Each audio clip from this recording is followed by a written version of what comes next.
Hey everybody, it's Lindsay with Organize to Save.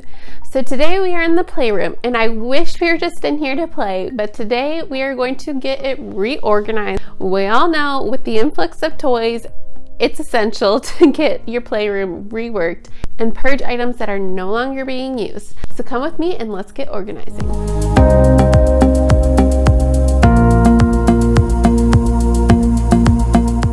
So playrooms, they can become utterly chaotic so quickly, especially after holidays and birthdays, you name it. There's so many new things coming in, and it's super important for us to go through everything and get rid of things that are no longer being used, and also get rid of the trash. Let's go ahead and dive in and I'll show you what we've got going on. Guys, so here is the before. As you see, we have a whole room that is designated for my daughter's playroom.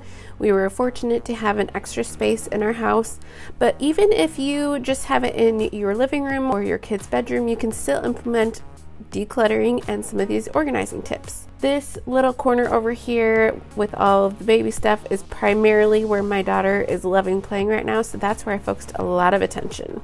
So the first step that I did was I took every single thing out. I started by looking at categories together. So like I took all of the books out, went through each one of them, determined if it was a book that my daughter still liked to read, or if it was something that maybe needed to be passed on, or was too well loved that we needed to get rid of it.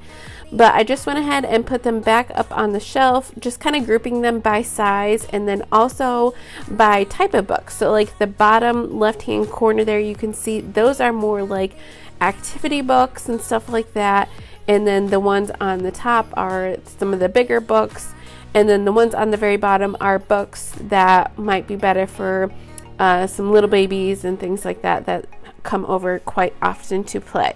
The next part is just to look through each of your different toy categories. I went through every single bin and cleared things out, got rid of all of the trash. There was so much little Play-Doh bits in there.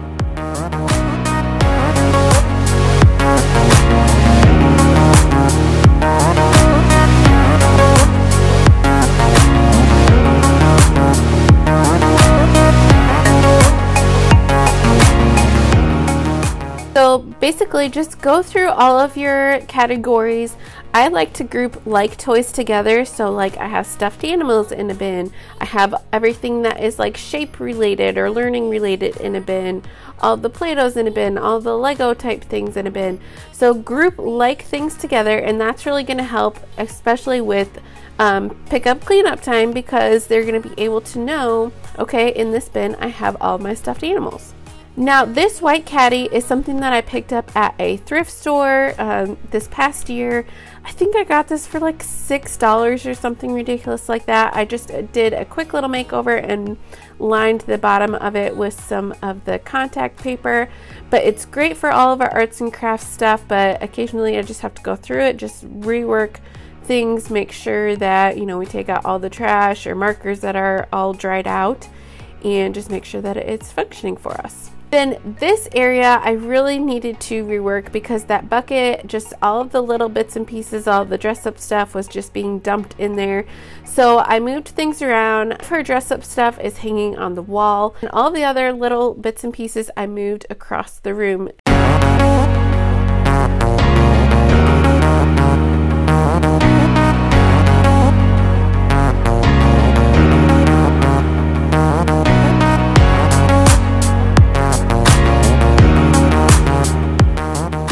Alright guys, so give me a heart in the comments below if you have any little ones that are obsessed with baby dolls.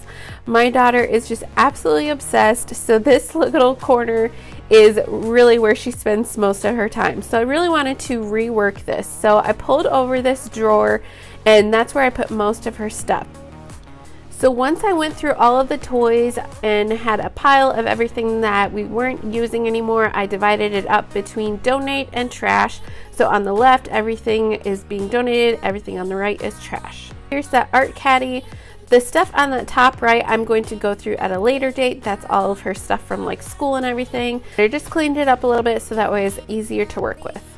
This corner, like I said, is where my daughter spends most of her time, so I really concentrated a lot of my reworking in this area. I brought this little drawer over so that way we can house all of her little things. So all of her like baby doll clothes are in there, all of her dress up stuff minus the things that are hanging across the room, and then all of the itty bitty little pieces that we would not want little babies to get in their mouths. So with it being in a drawer, we can just shut the drawers and hopefully not worry about them choking on it. Alright, so this area over here, I didn't move too many things around. I took the drawers away that used to be over here and I replaced it with this bin.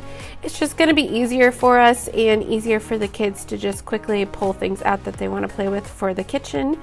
But it's great to have this magnet board up there. My daughter loves to draw on there and put all of our magnets up.